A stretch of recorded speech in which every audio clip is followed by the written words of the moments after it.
Bom dia, como vocês estão? Mari Kawazoe aqui falando com vocês mais uma vez. Hoje a gente vai ter a live Mindfulness e Compaixão com a convidada Sônia Santos. Vamos esperar ela entrar. Então eu queria começar falando que a pronúncia correta de mindfulness, porque muita gente fala mindfulness, né? E aí na hora que a Sônia entrar, eu vou confirmar com ela, né? Olá, Iban, que bom que você entrou. Bom dia ou boa tarde, né? Cidade de Barcelona. Ai, que delícia, queria estar aí. Lomena, bom dia. Vamos esperar as pessoas entrarem.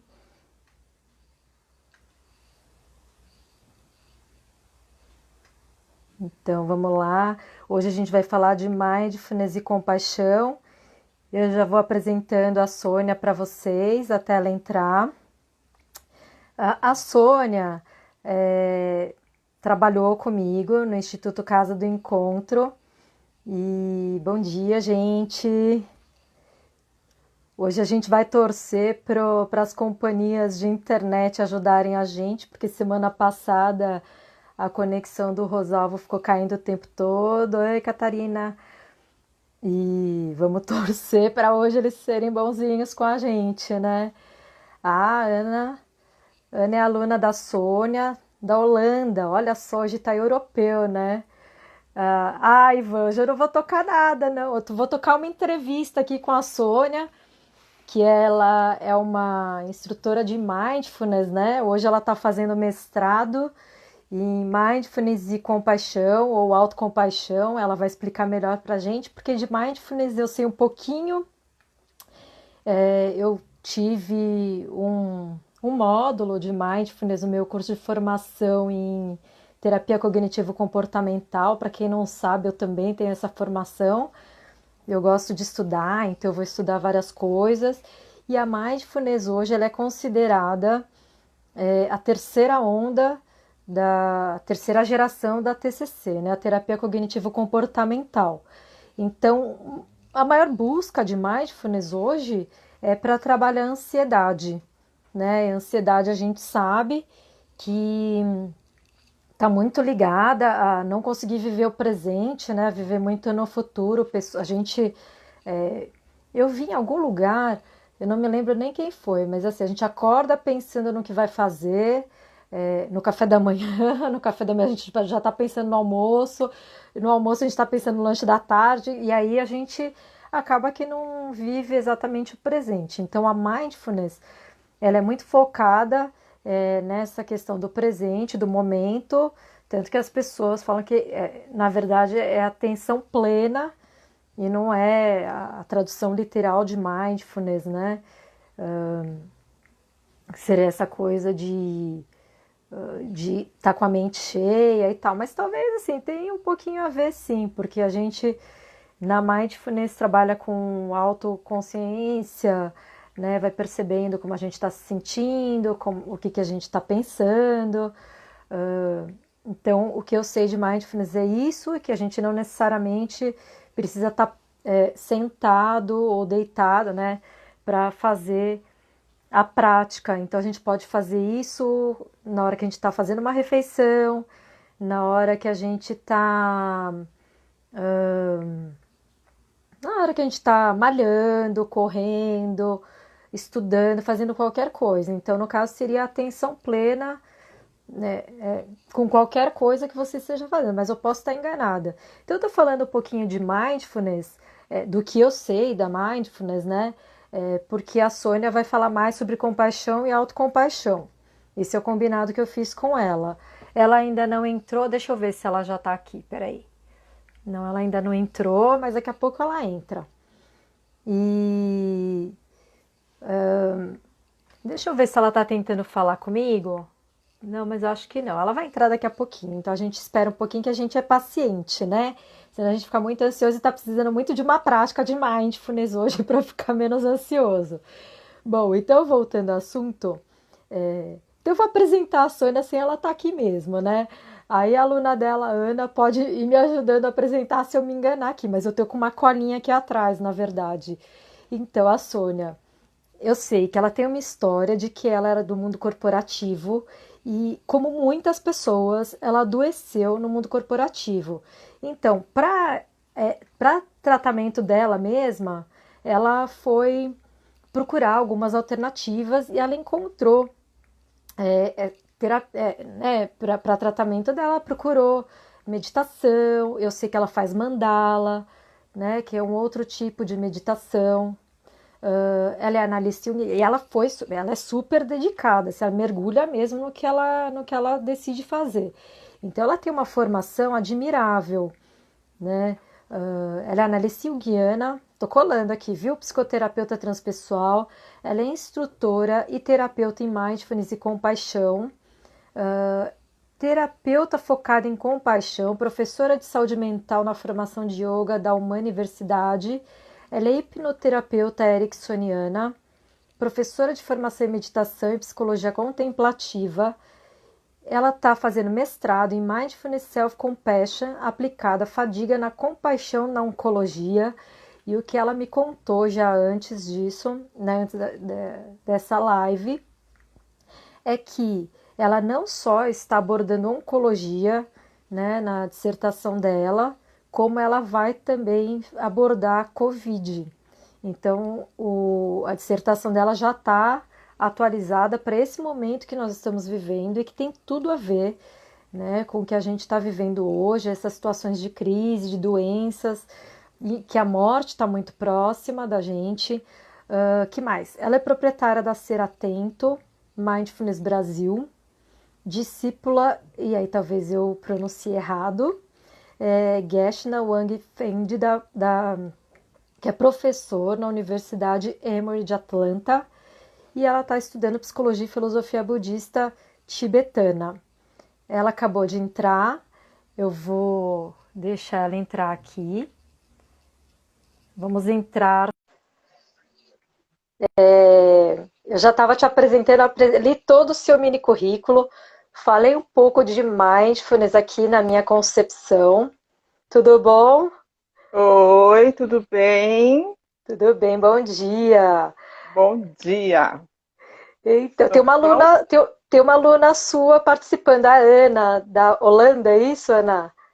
Oi, Ana. É Ela minha já, aluna, amiga de longa data.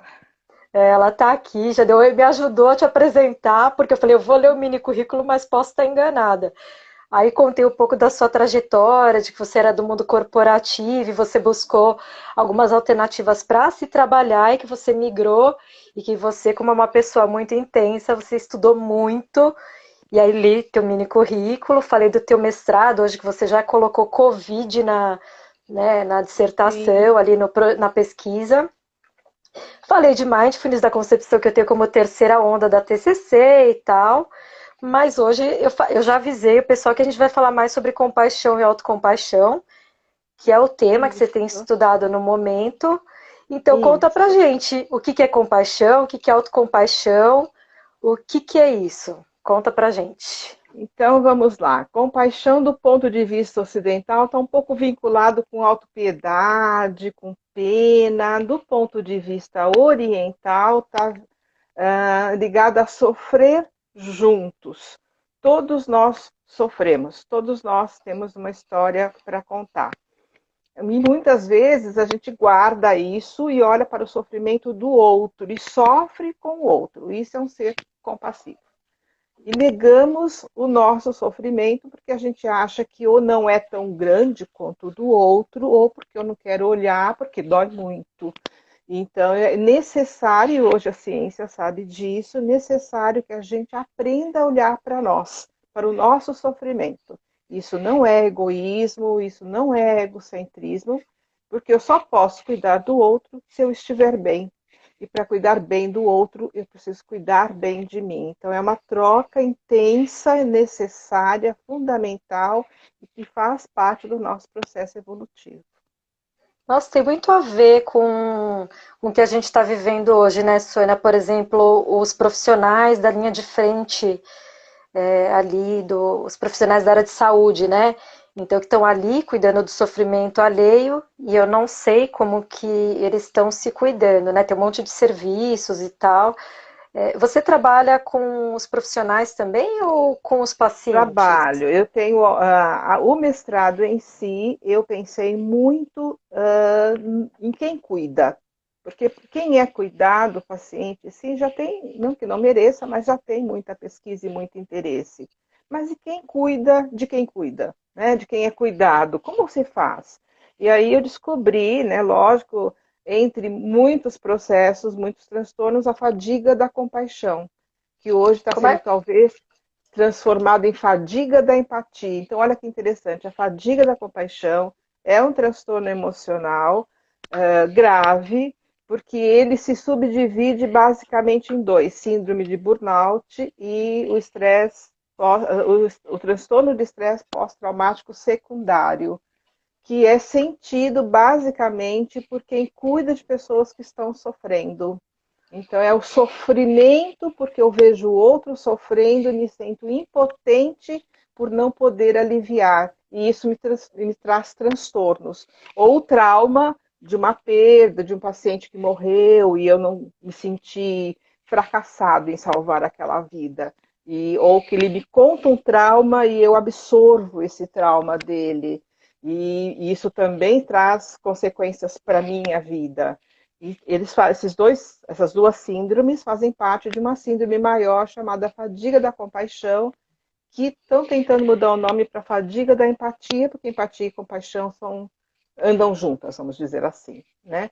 Então, com a Covid, as pessoas que estão conectadas com o tratamento direto do paciente estão sofrendo cada vez mais com o burnout, porque é aquela sensação de impotência numa pandemia que é mundial e que traz consequências, inclusive o risco de você também poder pegar a doença, e aí você está doente, ou a preocupação de não levar o vírus para sua casa, para sua família, porque você está no ambiente contaminado, ou que tem o risco.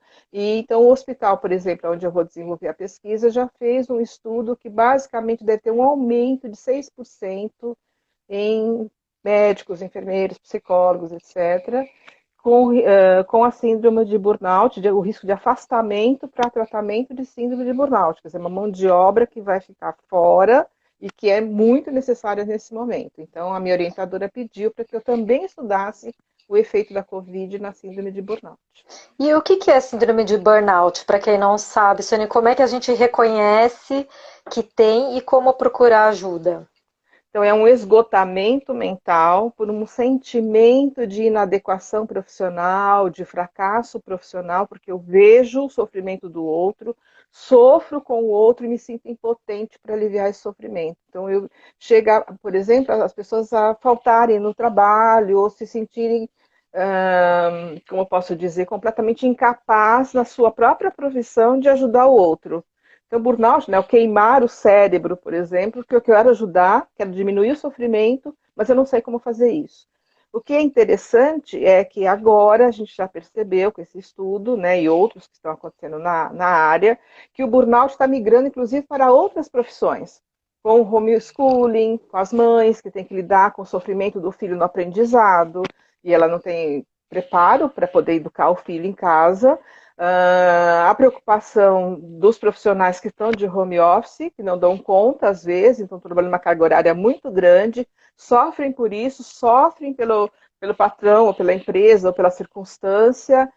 Profissionais de saúde que não trabalham em hospital, mas que trabalham em casa, como atendimentos online, e aí sentem que não estão fazendo bastante o que poderiam fazer pelo seu paciente, pelo seu cliente, e isso está trazendo, então, o burnout para outras áreas também.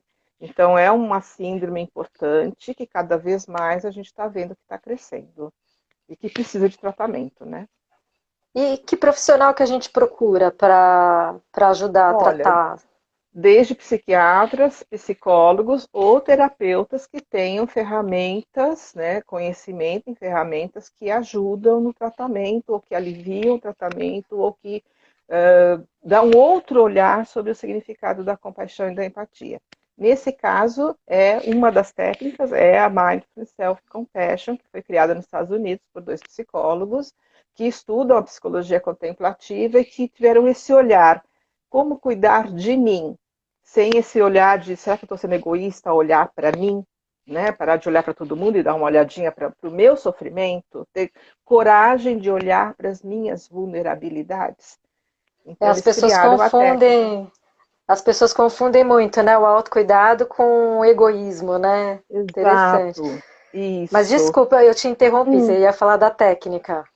Então, a técnica ela é baseada na psicologia contemplativa, que também tem uma fundamentação na psicologia budista. Então, vamos olhar aqui não o budismo como religião, mas como treinamentos mentais, como ferramentas cognitivas desenvolvidas aos 600, 500 antes de Cristo, que estão hoje em todos os textos do Buda e dos grandes mestres que vieram depois, porque é o preparo da mente para um processo espiritual que seria a iluminação.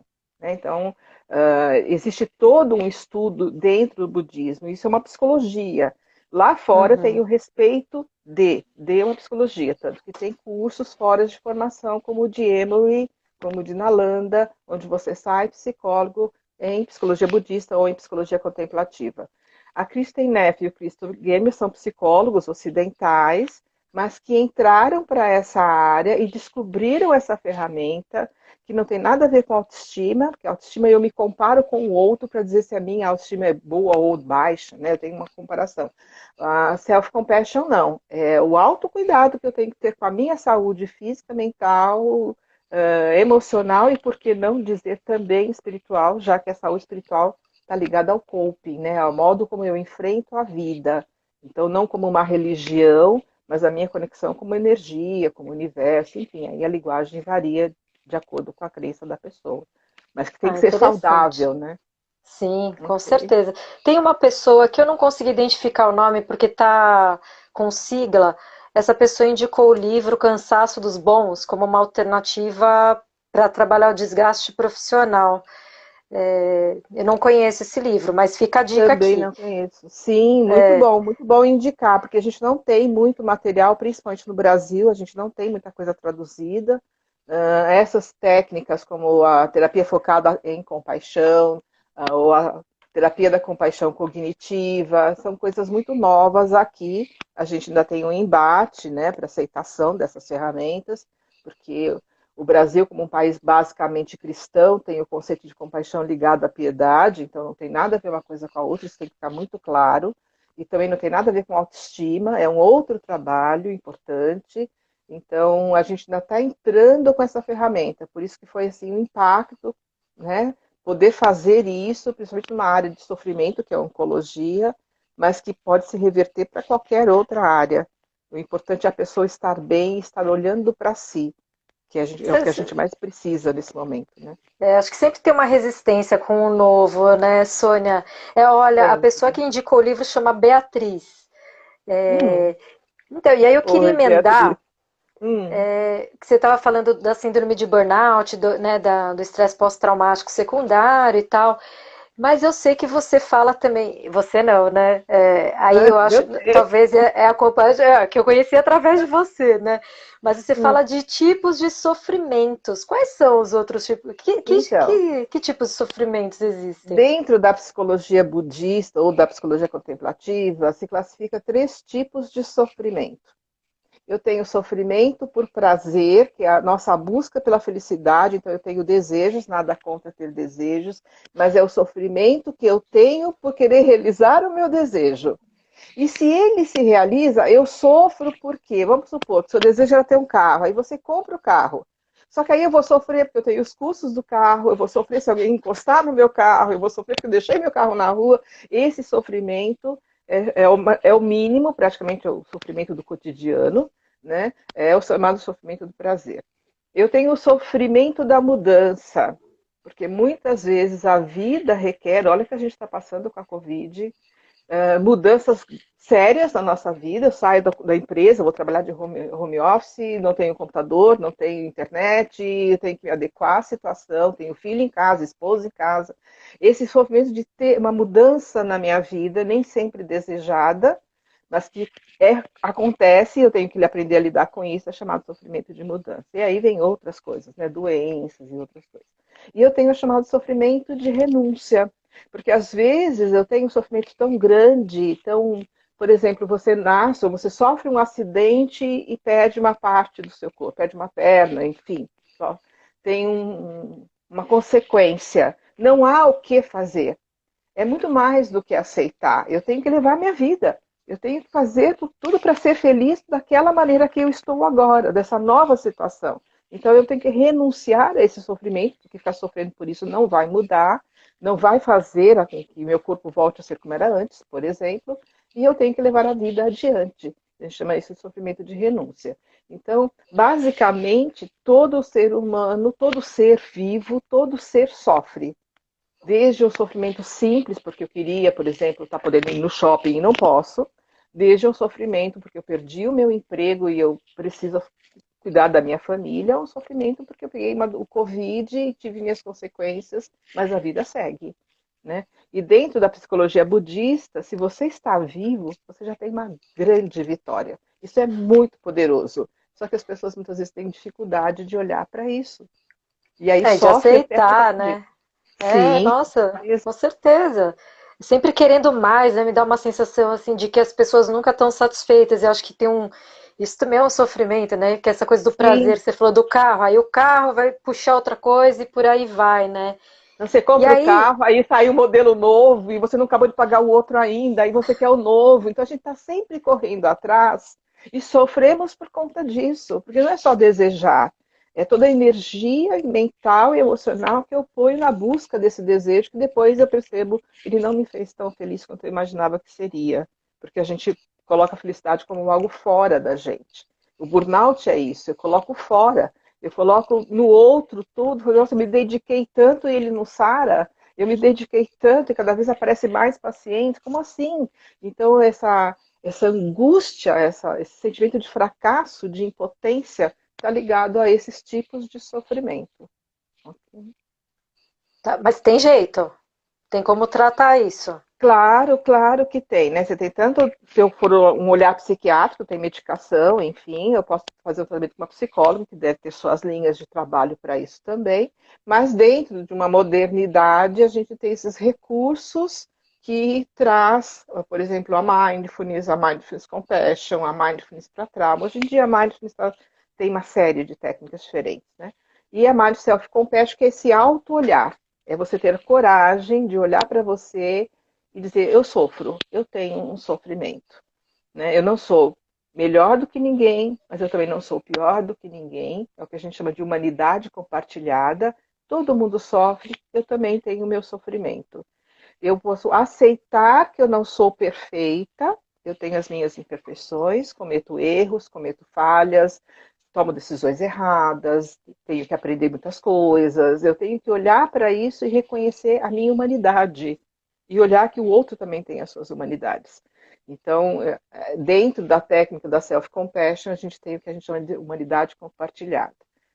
Outra ferramenta dentro da self-compassion é a própria mindfulness, né? Desenvolver atenção plena no momento que eu estou vivendo, aqui e agora, sem críticas nem julgamentos, porque é o que eu estou vivendo. Aprender a olhar para a realidade dos fatos.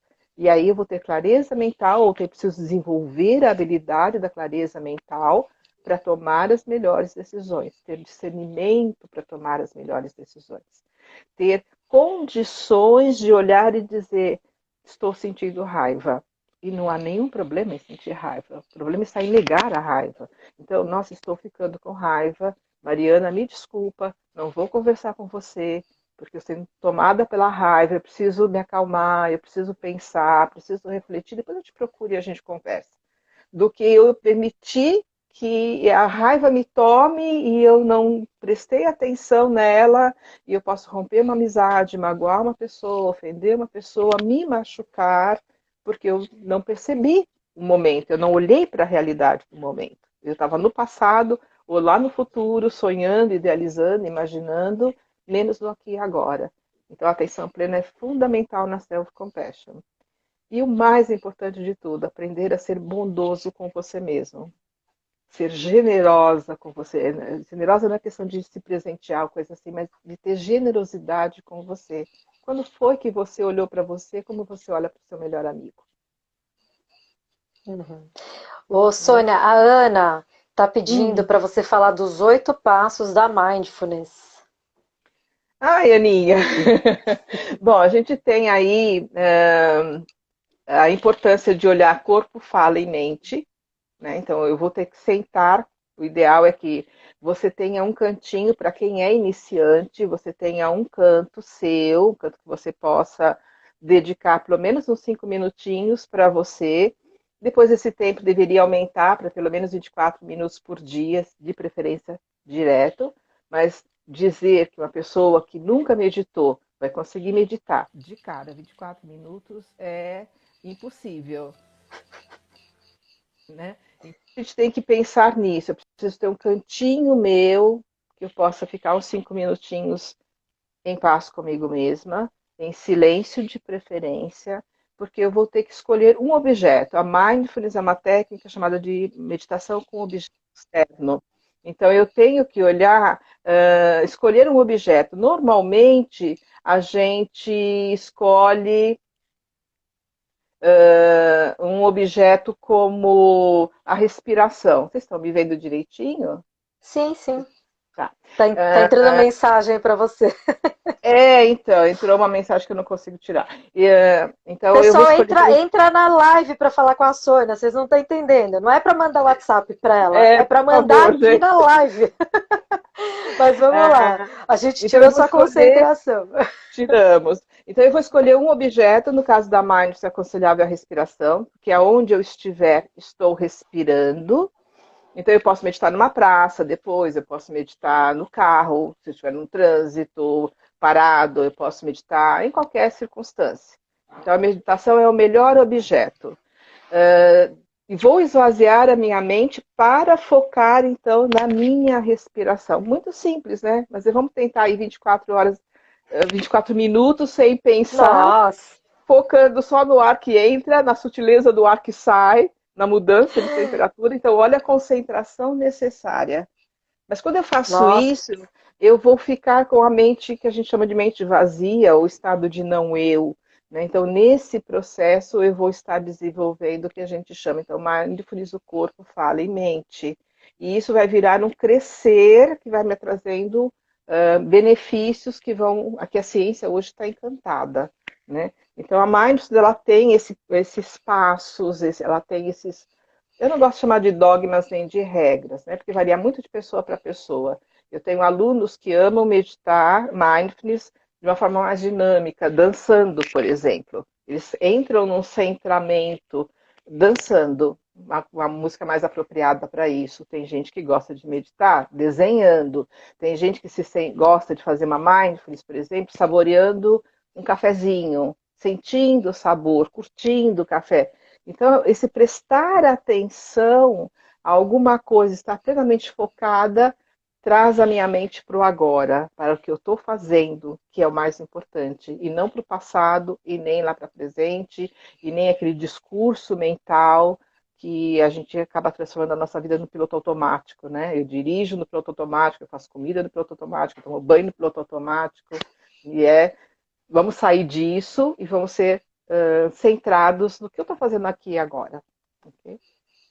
Mas acho que quando você decide fazer, assim, por isso que você faz por etapas, vamos chamar assim, porque Sim. você está falando, imagina ficar 24 minutos prestando atenção na respiração, e assim, eu sou uma pessoa mega ansiosa, mas, por exemplo, eu adoro praticar yoga, fazer aquela parte do Yoga Nidra no final, que é o relaxamento, tal, quase um dormir, Uhum, né, meio uhum, semiconsciente ali, uhum. então é super difícil, né? E aí eu tinha comentado para você que é super difícil lidar com o novo, tal.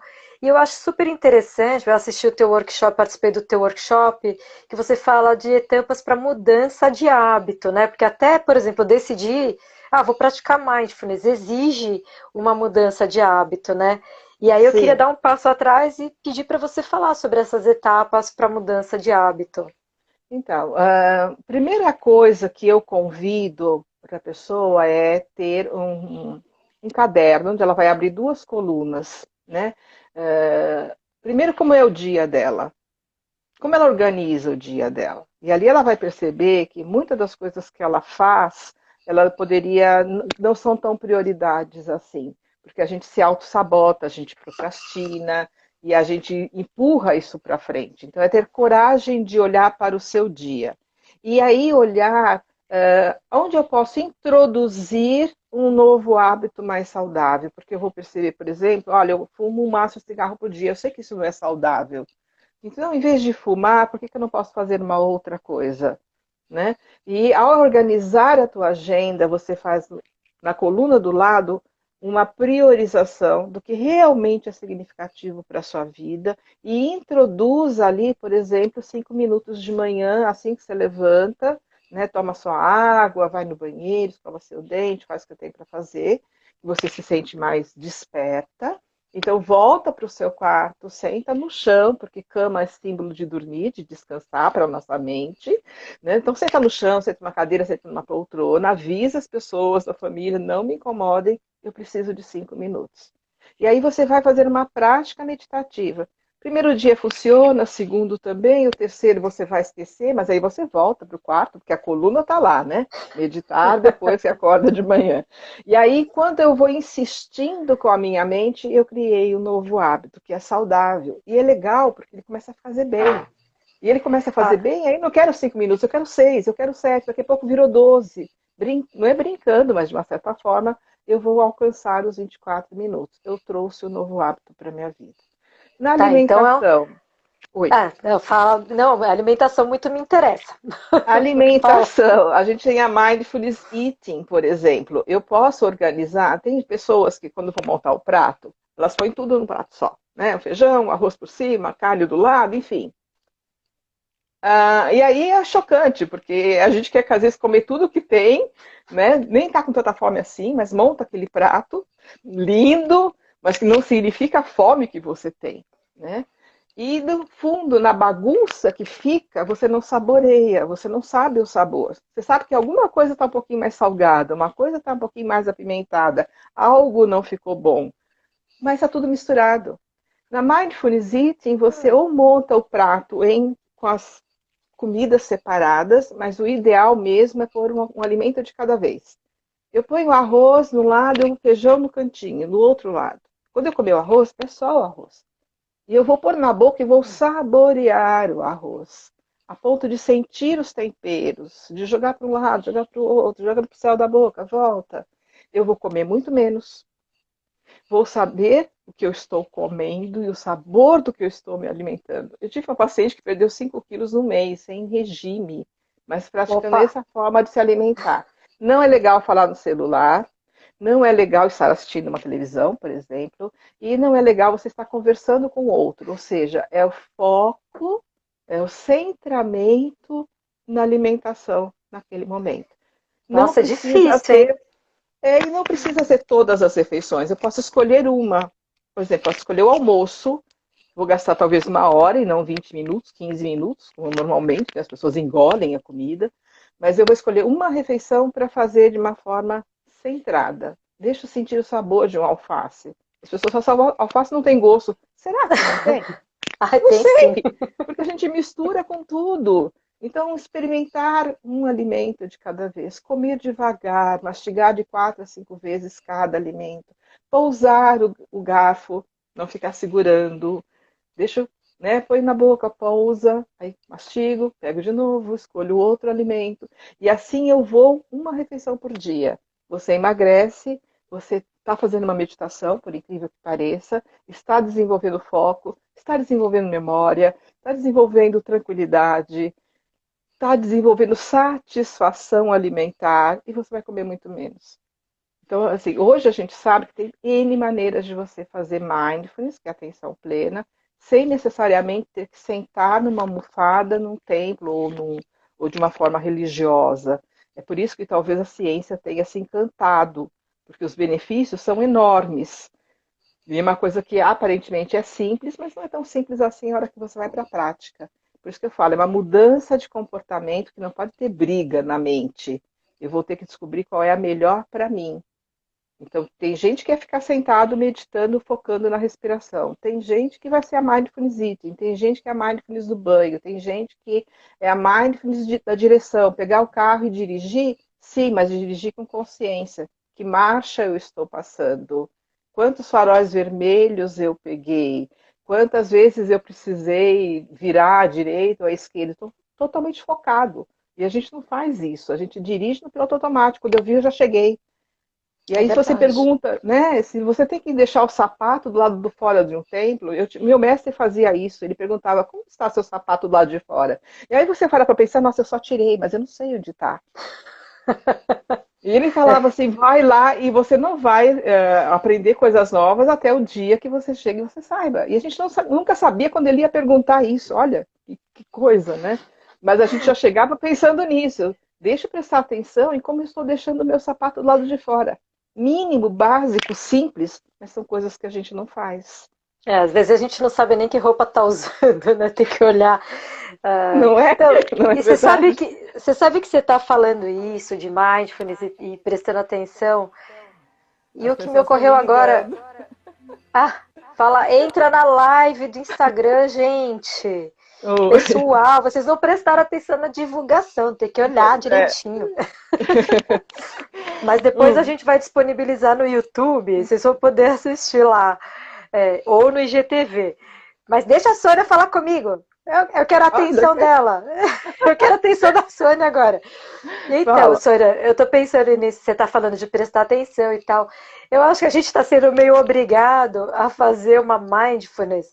Por exemplo, quando a gente tem que sair de casa e tem que prestar atenção na máscara, no álcool gel, Não é? sabe? Essa coisa de Exato. manter o distanciamento social, 1,5 m. Então, assim, de não cumprimentar no automático, porque às vezes a gente encontra alguém conhecido, né? Você vai no mercado, encontra alguém Uhum, conhecido. uhum. Assim, já encontrei conhecidos no mercado, e a pessoa veio pra cima de mim e eu falei, não, tem o distanciamento social, fica aí, fica aí. Então Exato, a porque gente é está piloto sendo meio automático. a gente está sendo É, obrigado a prestar atenção também, né? sim. Quantas vezes eu mesma, imagina, né, professora demais, fechei a porta daquele apartamento, fui, cadê a máscara? Volta para a máscara, né? E veja, isso é mudança de comportamento. A máscara hoje faz parte do nosso vestuário. Mas até a gente ficar, transformar isso em algo que é automático, vamos dizer assim, vai demandar um tempo para a nossa mente. Então a gente por isso que a mindfulness é importante em tudo na vida e por isso que ela é importante nos templos de meditação, no Oriente, no budismo, ou mesmo no hinduísmo, quando você vai aprender a meditar, essa é a primeira técnica que é ensinada. Porque se eu não estiver prestando atenção, focada, eu não tenho condições de aprender o processo evolucionário da meditação. Porque no budismo a meditação é um crescer de aprendizado. Essa é a primeira técnica. E pode demorar anos para eu ser realmente uma pessoa centrada, focada, pronta para aprender mais. A próxima Nossa, técnica no budismo, que é praticamente uma consequência, é a compaixão.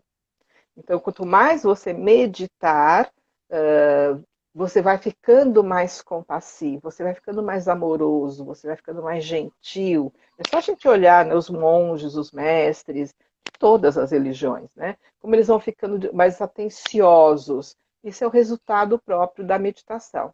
E é aí que a ciência, então, olhou para a compaixão e descobriu nela um outro potencial numa outra técnica meditativa. Então, agora a gente pode juntar as duas, que é o que acontece quando você vai estudar psicologia budista. Depois vai avançando, aí tem Vipassana, aí tem outras, que a ciência ainda não chegou lá, porque não adianta você aprender um monte de coisa sem aproveitar essas primeiras que são tão importantes. Né?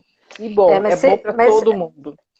você vê que eu tô pensando aqui um pouco que, Hum, né, você falou que no Ocidente é muito mais difícil a aceitação, porque eu acho que essa compassividade, e até eu mesma, né, quando você fala de compassividade, me vem uma coisa muito de passividade.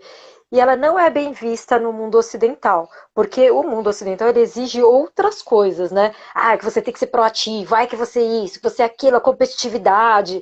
E é muito incentivado isso desde quando a gente é criança aqui, né, no mundo ocidental. Mas uhum. eu tô pensando que talvez agora a gente está sendo obrigado a olhar para isso e tentar também viver de uma forma diferente, até né, que você fala muito de olhar para si mesmo, autocuidado e tal. E eu acho que a gente está sendo, de uma certa forma, forçado a olhar para isso e aprender outras formas de ser e de se relacionar. Né, Sônia? Porque assim, esse jeito competitivo, proativo, não sei o que, agressivo, tal, já não está mais funcionando, né? Foi exatamente isso que levou. Lógico, as pessoas vão falar, ai, nossa, olha o que ela está falando. Mas, gente, se a gente pensar no âmbito macro, isso tudo foi levando ao que a gente está vivendo hoje. E a gente está sendo obrigado a viver de outra forma. Você Sem concorda? Tem dúvida. a ver com o que vocês têm Não, tem discutido? tudo a ver. Pois veja, muitas empresas hoje têm salas de meditação, né? Muitas empresas levaram o curso da Mindfulness para os seus funcionários, porque perceberam que ser proativo, mas ser piloto automático não funciona, você não toma as melhores decisões. Mas quando você é proativo, mas você tem discernimento, tem clareza, noção do que é real, as suas decisões são melhores.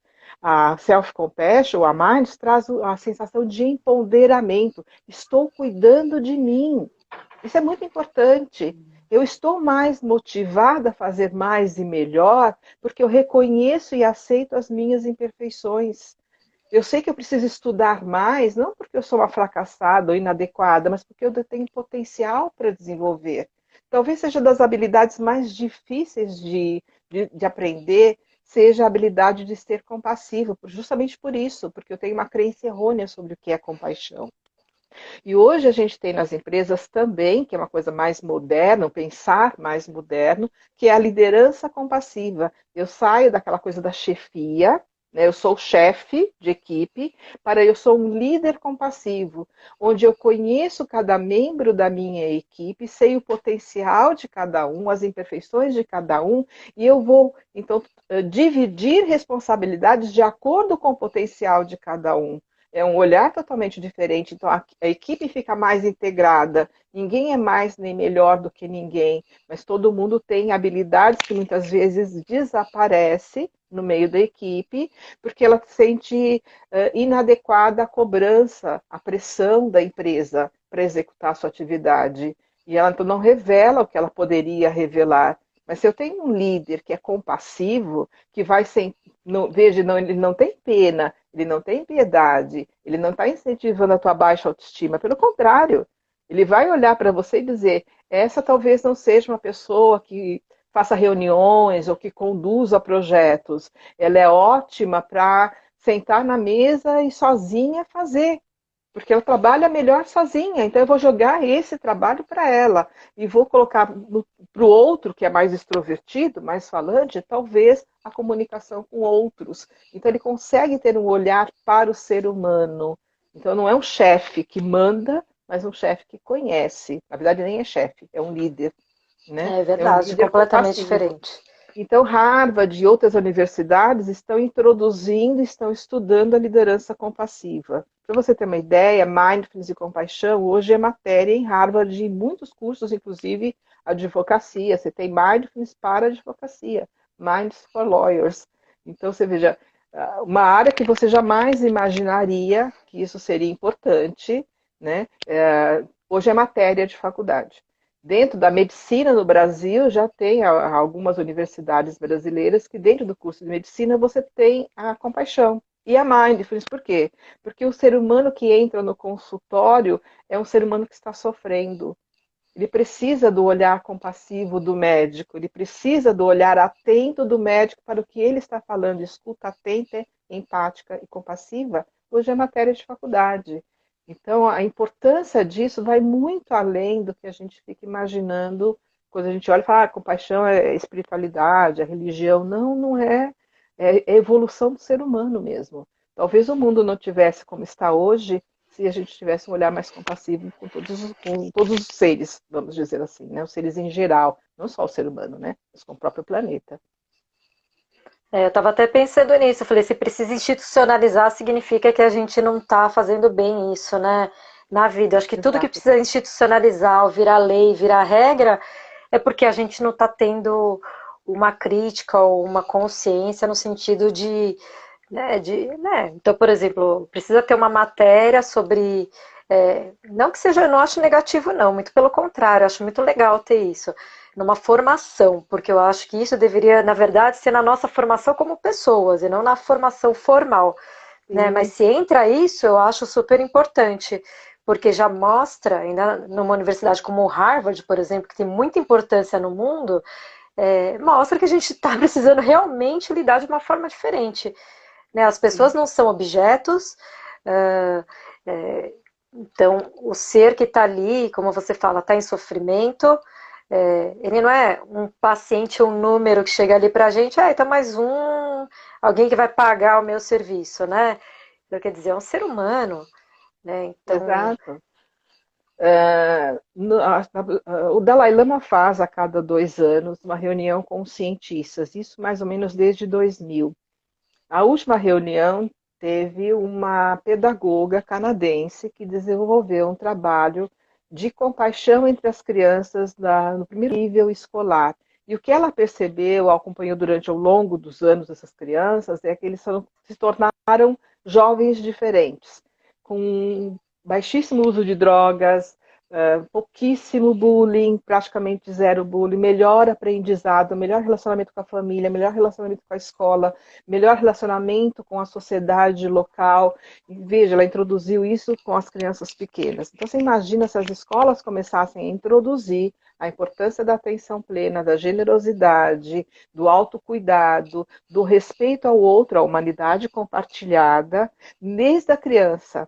Porque aí ela vai levar essa informação para dentro de casa, ela vai estar ajudando a transformar a própria família.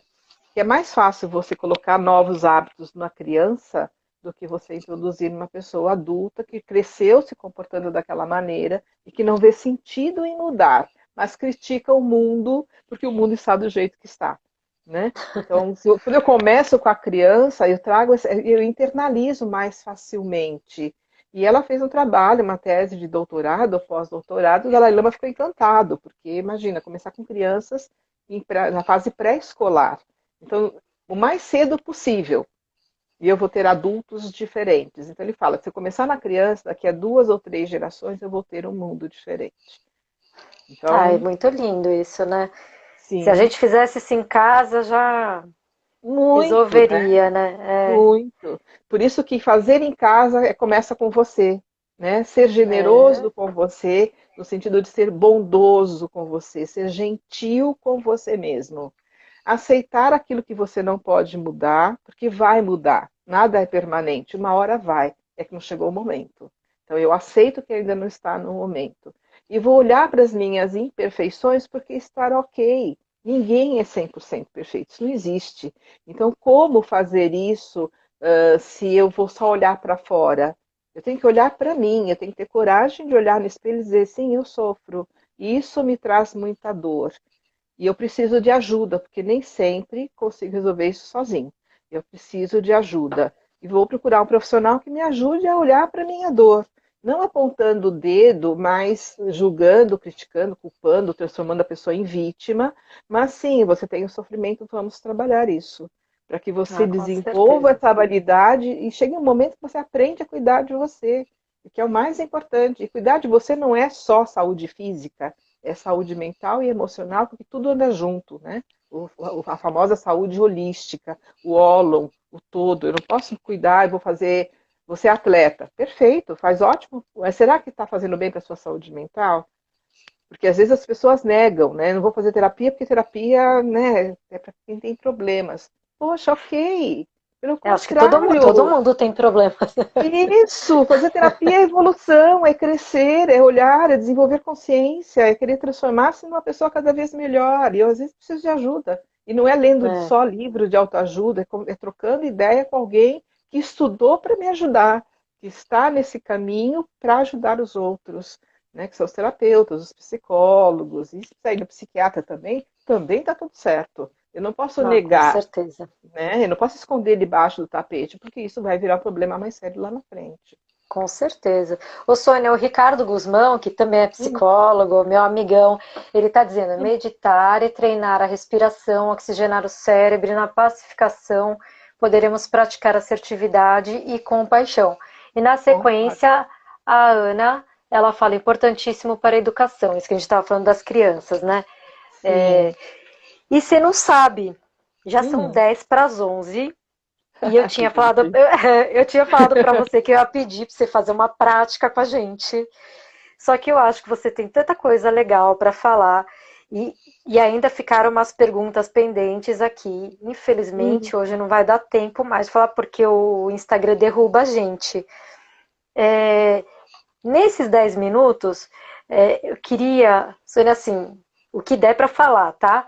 Uhum. Quando você fala sobre a questão dos sentimentos, das emoções, eu acho que não vai dar para falar tudo, mas eu sei que você vai fazer um programa de 8 semanas, do qual eu vou participar, e você também vai fazer um workshop, e nesse workshop você vai fazer uma vivência para poder Vou. degustar um pouco, experimentar mindfulness. Queria que você Ah, falasse então vamos rapidinho lá. sobre. Tá, então dia 8 de julho agora começa um treinamento em Mindfulness Self-Compassion que dura 8 semanas, que é para você aprender a cuidar de você mesma, né? Seguindo os passos da Kristen Neff e do Gemer. Então, é exatamente como eu vou fazer no hospital. É a mesma base da minha pesquisa, só que eu vou estar usando, aplicando e ensinando quem quiser participar. As inscrições estão abertas. Começa dia 8, online, pelo Zoom, por 8 semanas seguidas. No Se dia 9 vai ter. inscreve. E onde se Pode se inscrever. inscreve? Se inscreve ou direto comigo, pode mandar mensagem pelo meu Instagram, ou pode mandar um e-mail para seratento.2016@gmail.com. E aí eu mando todas as informações, sequência das 8 semanas, tudo. Dia 9 vai ter um curso de Yoga Nidra, para quem não conhece também, quer aprender e gosta, e também é auto-aplicável, então é uma outra técnica, é uma formação de 5 semanas. E dia 17 vai ter, então, os fundamentos da atenção plena, os fundamentos da meditação para quem nunca meditou, para quem é iniciante, para quem estuda em livros, mas quer ter uma troca com alguém. Então, a gente vai fazer também. Então, lá para o dia 15, eu vou fazer um workshop pelo Zoom. As pessoas também podem se inscrever por esse mesmo e-mail, gratuito. Aí eu vou fazer vivências, vou falar de sentimentos, de emoções e por que a mindfulness é então tão cientificamente tão importante, não só para a medicina, como para as outras áreas também. Principalmente para mães que estão com filhos em casa e aí não aguenta, para pessoas que estão trabalhando o dobro de home office e quer aprender uma técnica para ter mais foco, mas dormir melhor, porque melhora a insônia, enfim. Então, nesse dia 15, eu vou estar fazendo, então, pelo Zoom, um gratuito, um workshop sobre meditação, tá bom? Ah, legal. Ó, dá tempo ainda de você falar sobre os sentimentos negativos. Você fala dos Então vamos lá. sentimentos. Deixa eu Ai, repetir o e-mail, tem alguém pedindo o e-mail. você enxergou a Beatriz, né? É ser, com S, ser atento, ponto, 2016@gmail.com. Ou pode mandar um WhatsApp 994635825. E aí eu mando as informações, ok? Dentro da psicologia contemplativa ou da psicologia budista, nós temos 3 emoções raízes destrutivas, que a gente chama de emoções venenosas, venenos da saúde emocional, da saúde mental, que é a raiva, a aversão ou o apego e a ignorância no sentido de não saber. E uma está ligada com a outra. Para a psicologia budista, no entanto, a mais grave, ou a mais forte, ou a que mais traz sofrimento, na verdade, é o apego. Nós somos muito apegados a ideias, crenças, bens, pessoas, etc. E tal. Então, eu acabo ficando com raiva, porque muitas vezes o meu apego me traz sofrimento, porque eu ignoro o que está por trás, porque eu não enxergo a realidade, porque eu estou iludida em relação a tudo que está acontecendo. Então, uma coisa está vinculada à outra. E quais são os antídotos? Para a raiva é o desenvolvimento da paciência e da tolerância. Quer dizer, lógico que vamos ter outras formas de raiva e outras emoções ligadas à raiva. São 84 mil emoções já classificadas e estudadas. No entanto, essas 3 são as raízes dos venenos. E para o apego ou a aversão, justamente a bondade amorosa e a autogentileza. E para a ignorância é o conhecimento e a sabedoria. Então, assim, quando se fala em autoconhecimento, não estou falando de uma coisa simplesinha. Se autoconhecer dá trabalho e exige muito. E sair da ignorância dá trabalho e exige muito. Muito estudo, muito conhecimento, muita busca, mestres bons, e aí você encontra outros não tão bons, e você tem que ter discernimento e buscar aquilo que vai te agregar para você se conhecer melhor, aí você vai descobrir uma outra coisa que você não sabe. Então, é um crescer para a vida. E aí uma coisa vai melhorando a outra, porque quanto mais eu conheço, mais paciência eu vou tendo. Quanto mais paciência, menos apego e menos aversão. Então, tudo vai se conectando. Né? Isso é despertar. Né? O despertar, a iluminação, não é outra coisa senão isso. Né? Então, essa é a grande busca.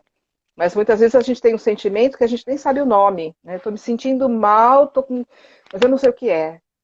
E aí a gente percebe como as emoções nos tomam, elas simplesmente invadem a gente, então às vezes a gente nem sabe o que que a gente está sentindo. Então isso afeta o corpo, aí você fica doente. Eu já vi casos em que você pergunta para a pessoa, o médico perguntou para a paciente, você sai, você passeia, você tem contatos sociais? Ela tinha um câncer de pulmão. Ela achou que era uma despedida. Não era uma despedida. Pulmão tem a ver com relacionamentos, tem a ver com bondade, tem a ver com cuidar de si. Quando ela começou a fazer isso, o tratamento do oncológico ficou muito mais fácil. Então, as emoções são muito importantes, merecem respeito, merecem estudo, merecem um workshop de emoções, né? Ah, com certeza. Quando você for fazer, você divulga pra Eu te gente. aviso, pode deixar. Obrigada. Nada. Sônia, vamos Ah, encerrar por aqui. Queria agradecer a tua presença. Você sempre tem coisas muito importantes para falar. Sempre aprendo bastante com você. E quarta-feira estarei lá no programa de 8 semanas. espero. E obrigada, Espero viu? todo mundo. Quem quiser participar, pode entrar em contato. Tem vagas. Tá Tá, bom? joia. Então, agora eu vou subir Obrigada, essa Márcia. live no IGTV, depois eu vou subir no YouTube. Então, Manda para brigadão, mim. viu? Eu que Mando. agradeço. Beijos. Beijo. Tchau. Tchau, tchau. Tchau, gente. Tchau. Obrigada pela presença, viu? Mayra, obrigada.